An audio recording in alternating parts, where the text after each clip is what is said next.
po si Pastor Bong bumabati ng isang mapagpalang Thursday morning sa ating lahat. As we continue our book study, our next book study is the book of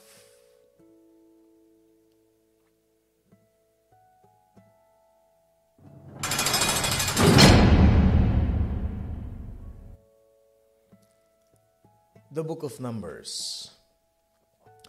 The title of Numbers comes from the Greek word, mga kapatid, the Greek name-given word, arithmoi. Arithmoi. That is in Greek word, numbers. It is a Latin word translated with the word liber numeri. Yung pong liber numeri, it means book of numbers. This title are based on the two numberings of the Israelites that describes in the book. Okay, nahati po ito sa dalawa. Okay, the first, people or the Israelites in Mount Sinai. Okay, nung po sa Mount Sinai, at yung pangalawa po, when they were in the plains of Moab. Okay, isang nahati sa dalawang part ang Book of Numbers. The first part is when the people of Israelites are in Mount Sinai, and the other one is where they are in the plain. This book as well called the Book of Journey. Okay, this book is also known as the Book of the Murmurings. Murmurings, okay? Kasi in the Book of Numbers, dito nyo makikita yung reklamo, yung murmur, grudges, na kung ano-ano pa, no? That despite of the power of the Lord, that the people of Israelites being set free from the bondage of slavery in Egypt, they are not contented. Yung tinatawag na people are so, the contentious people, yung walang kasiyahan. And I'll tell you later the significance of this book in our life. This is also called the fourth book of Moses, pang-apat na book na sinulat ni Moses. So, most of the book describes in the book of Numbers is the Israelites' experiences of being not contented. Despite of what the Lord is doing in their life, they kept on complaining and they keep on murmuring. That is why they have wandered in the wilderness for 40 years. Alam po ba ninyo, dapat yung journey nila na yon ng mga Israelites, it could have been just 11 days. It could have been 11 days of their journey from where they started up to the promised land. But it took them 40 years of wandering. Nagpaikot-ikot sila ng 40 years. And that, mga kapatid, will provide us a clear lesson while it may be necessary to pass through the wilderness that you do not have to live there. Ano yung lesson natin? Why sometimes our life took so many long years before we reach that kind of life that we have been praying for or what we desire? Bakit minsan tumatagal yung process ng buhay natin? Bakit minsan, sandali lang naman sa ibang tao, pero bakit sa'yo parang napakahirap, napakatagal? Yun ang matutunan natin dito. Numbers, the book of Numbers teaches us that God will allow us to go in a prolonged wilderness experience, not only to get our attention, not only to draw near to God or to learn how to draw near to God, but also to change our thinking, to change our mindset, and to change our behavior. That's true. Kadalasan, mga kapatid, sa buhay natin, kailangan muna natin talagang ma-encounter si Lord personally.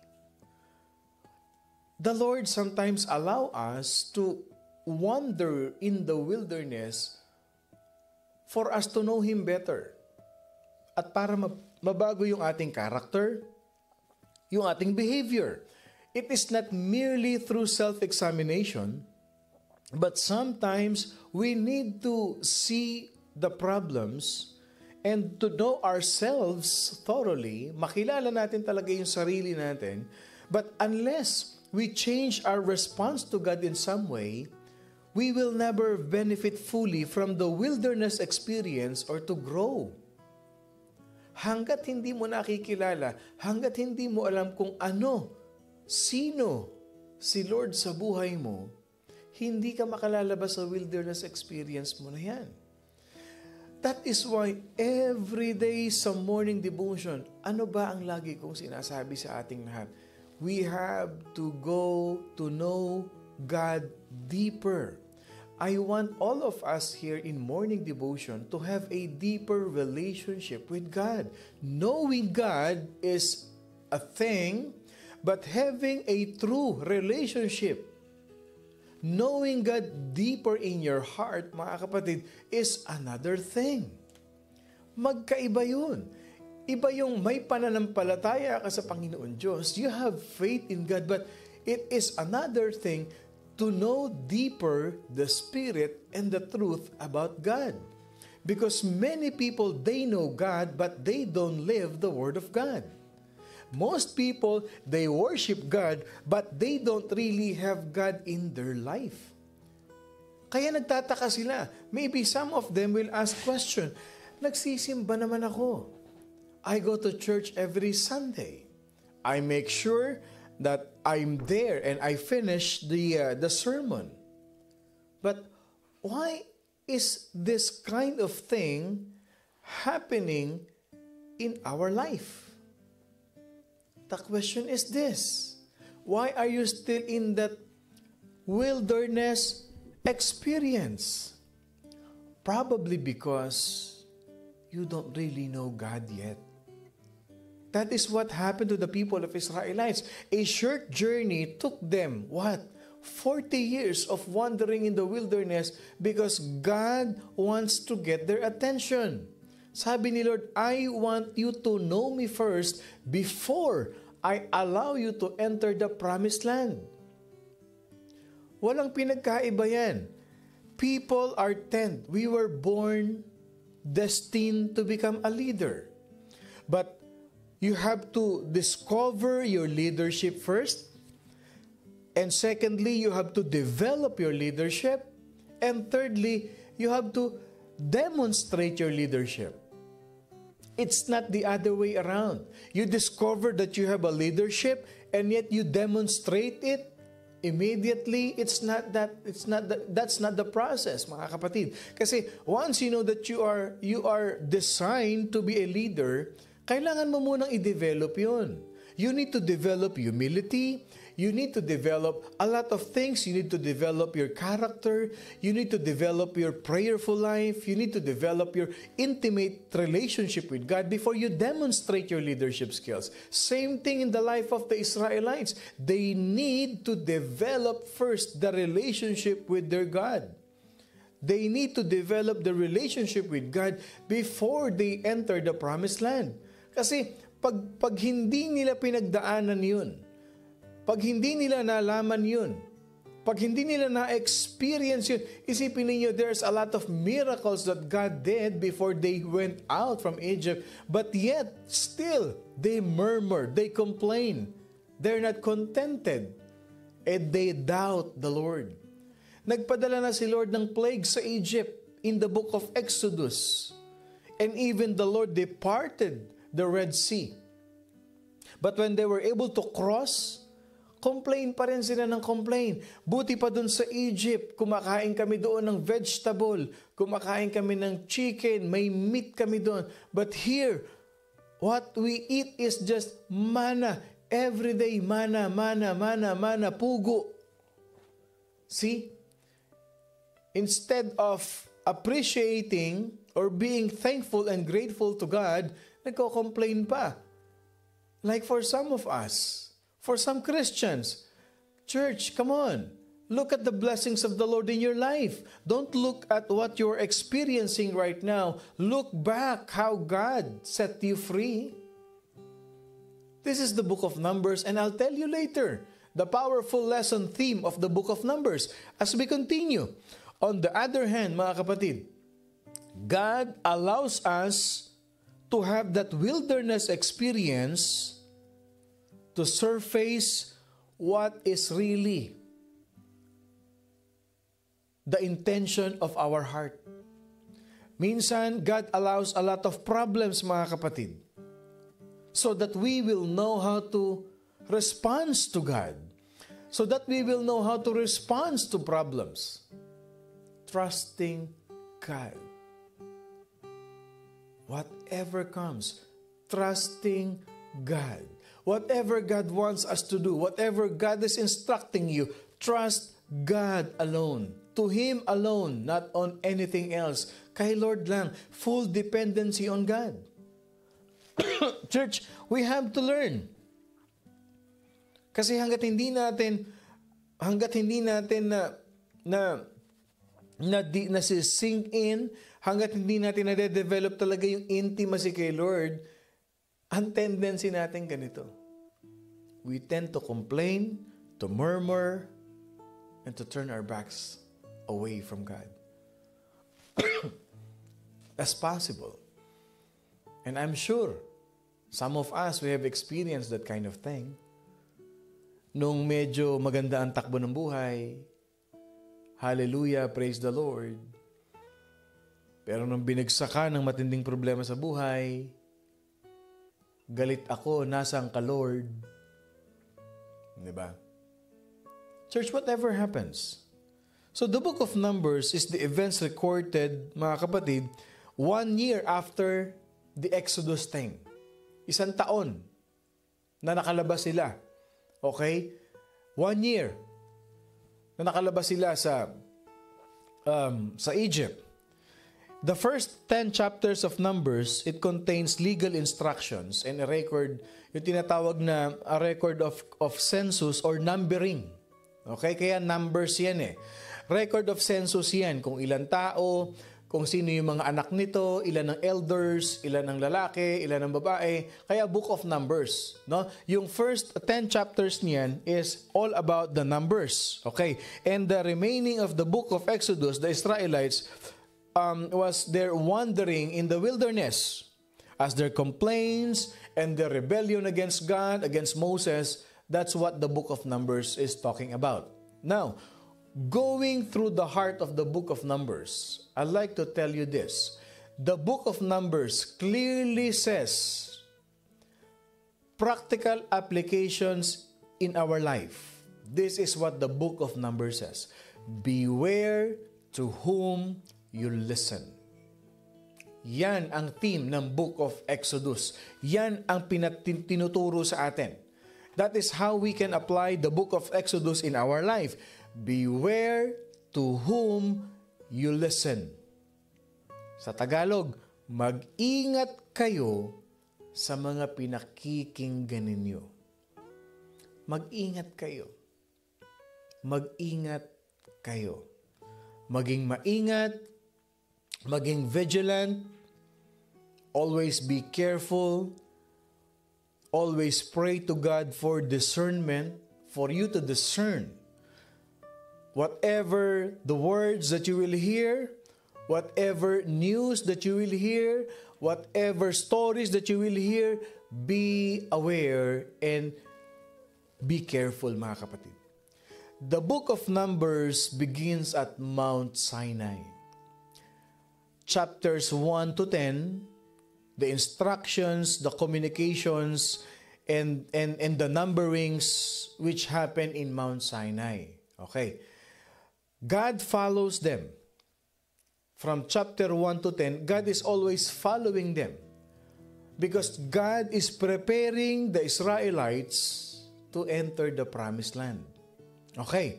So pag binasa natin yung Numbers 11 to 12, yung chapter 11 to 12, we can see that God is clearly preparing the people to enter the promised lands. And, mga kapatid, yung Numbers 11, 12, 13, it is a records of their what? Their wrong, terrible, big mistake decision.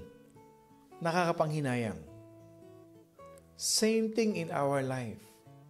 Minsan, or kadalasan sa buhay ng bawat Kristiyano, mga kapatid, I'll tell you this. Most of the time, we make bad decisions in life. Once in our life, we made a terrible decision. We made a big mistake. Not only as a result, affected our personal life, but it even affects the whole family. Dahil sa maling desisyon mo, pati yung anak mo nag-suffer, yung asawa mo nag-suffer, the people inside your house, they suffered because of your bad, wrong, mistake, decision in life. Ito yung theme ng Numbers.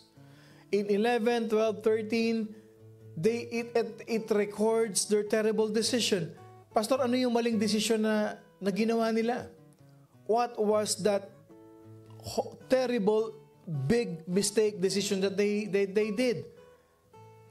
They listened to that 10 doubtful spies. Tandaan natin si Moses, nag-send ng 12 spies para mag-evaluate, para mag-survey dun sa Promised Land.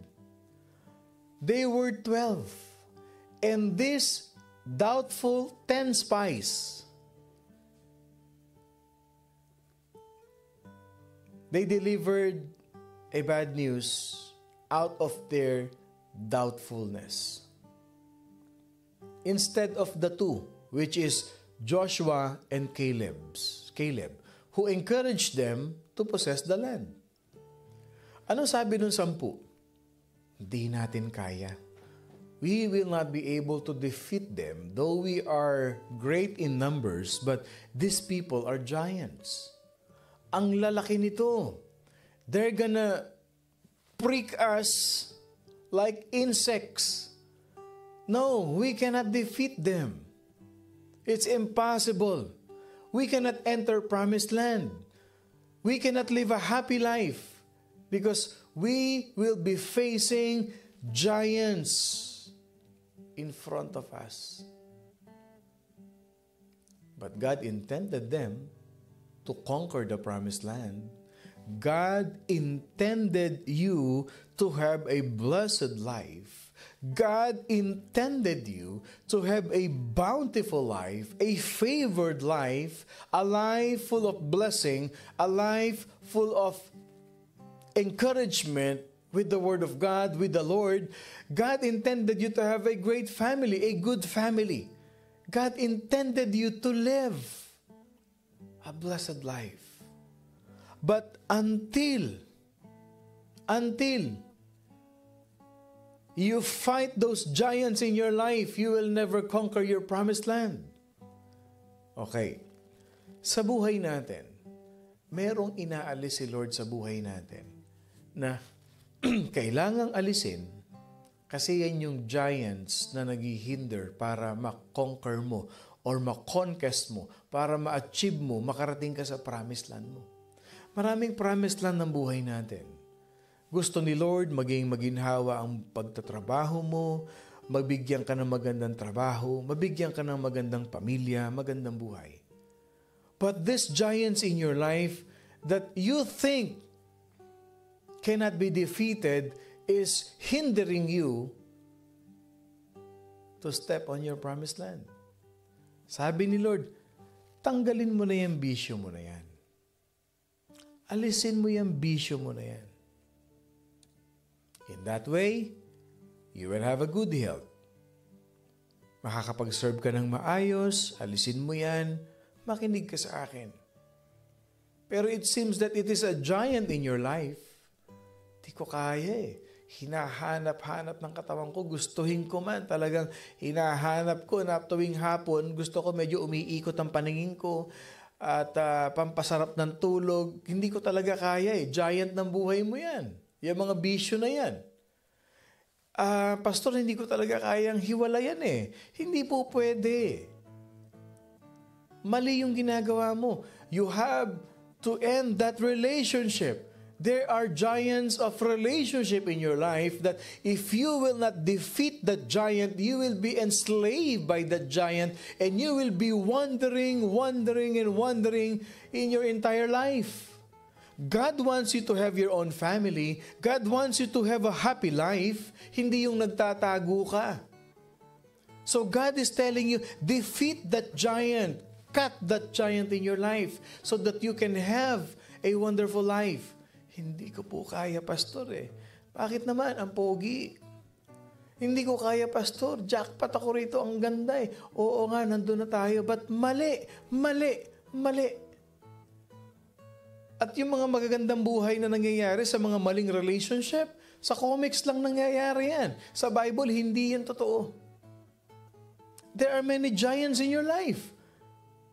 Sometimes, God will ask you to close a part of that business so that you can have a new one.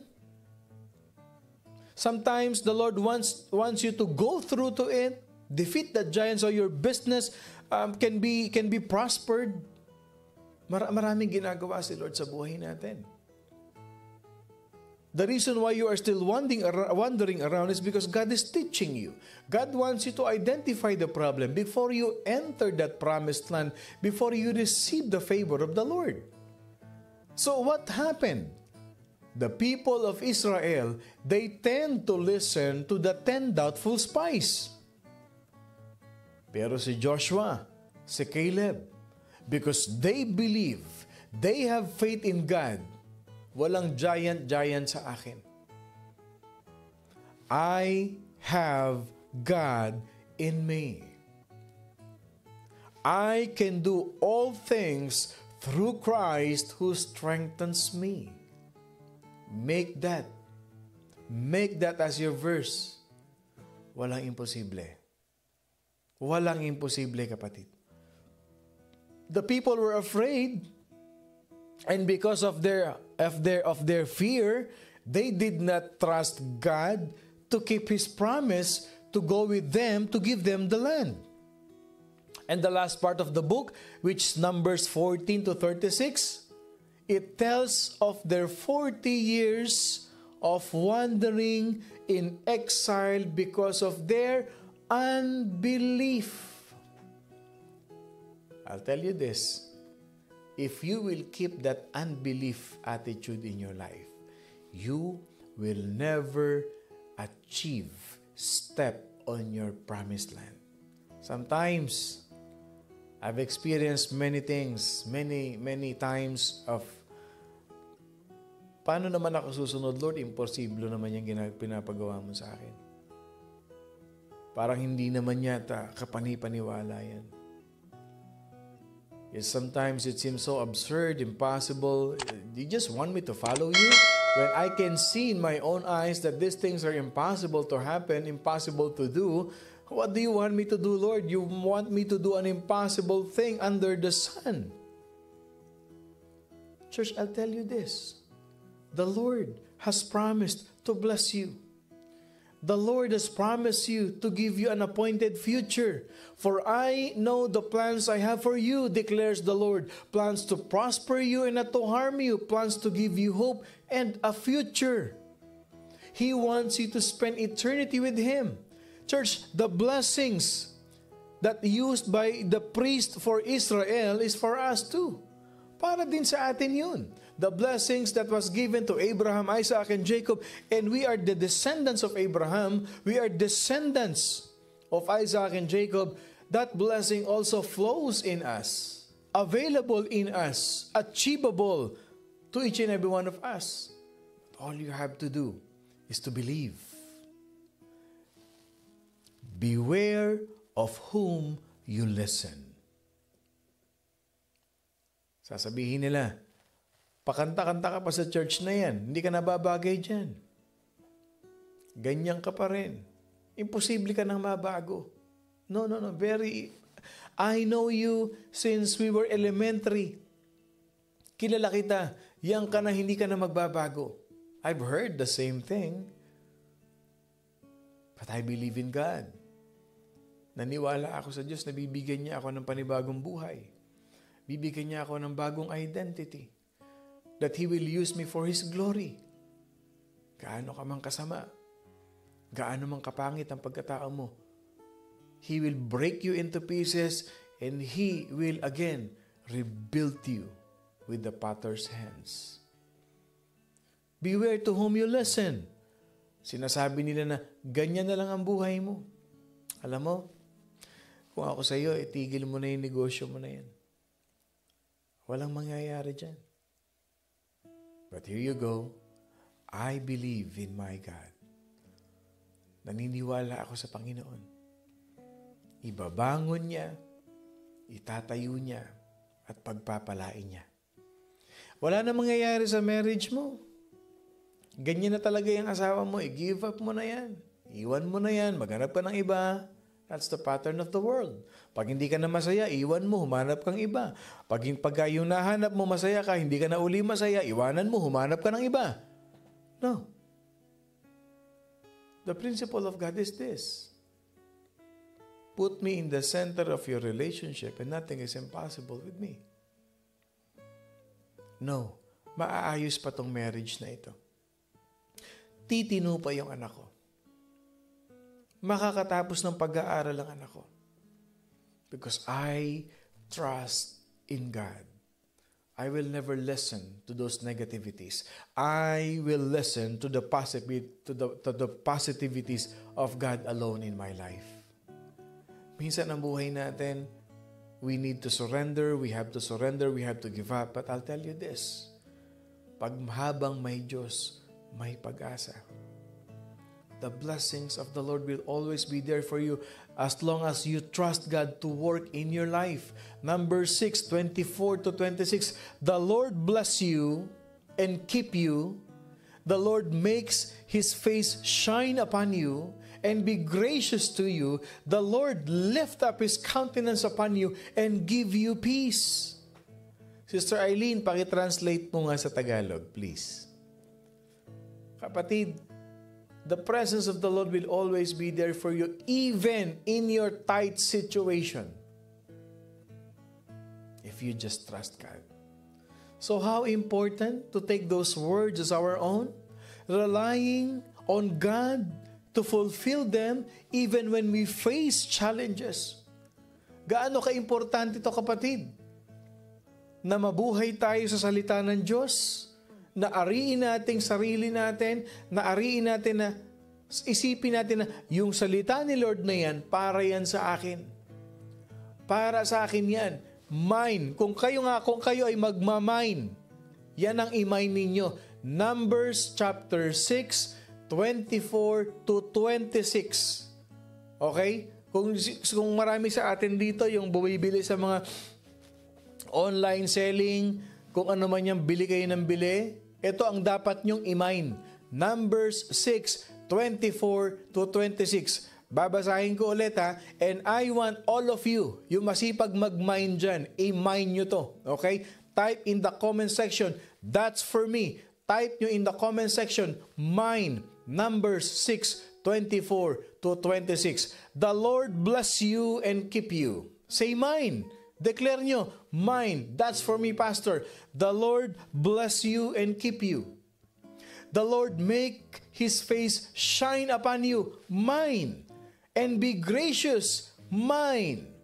The Lord lift up His countenance upon you, mine. And give us peace, mine. Yan ang dapat na minamine.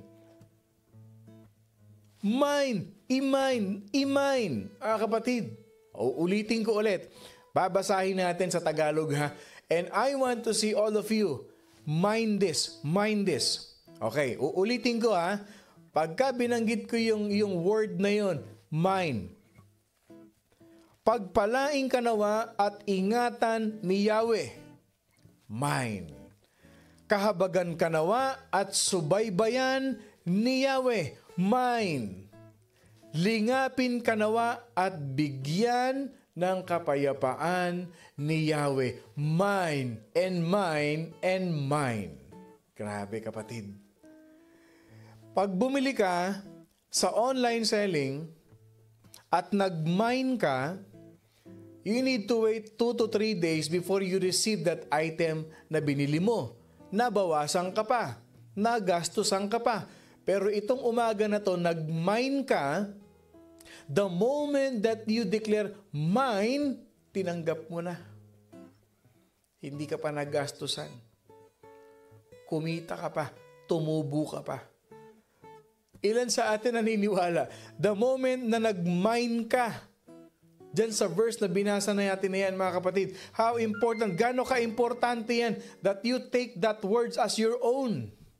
Relying on God to fulfill them. Na kahit na meron tayong challenge sa buhay, meron tayong heartache sa buhay, but bilang anak ni Lord, God's children, we will have a positive attitude of victory. And we will be unafraid to move forward. Wherever He leads us, whatever He wants us to do, we will obey. Why? Because He will bless you, He will keep you, He will make His face shine upon you, and He will be gracious to you, lift up His countenance upon you, and give you peace. Yung pinakahuli, yung peace, hindi mo mabibili yan sa kahit anong online selling. Kahit pumunta ka sa Macy's, pumunta ka sa JCPenney, pumunta ka sa Nordstrom Rack, kahit saan ka pumunta ka man ng Europe, wala kang mabibiling peace. The peace that comes from God alone. Kahit na marami kang pera, no, it cannot buy you peace in your heart.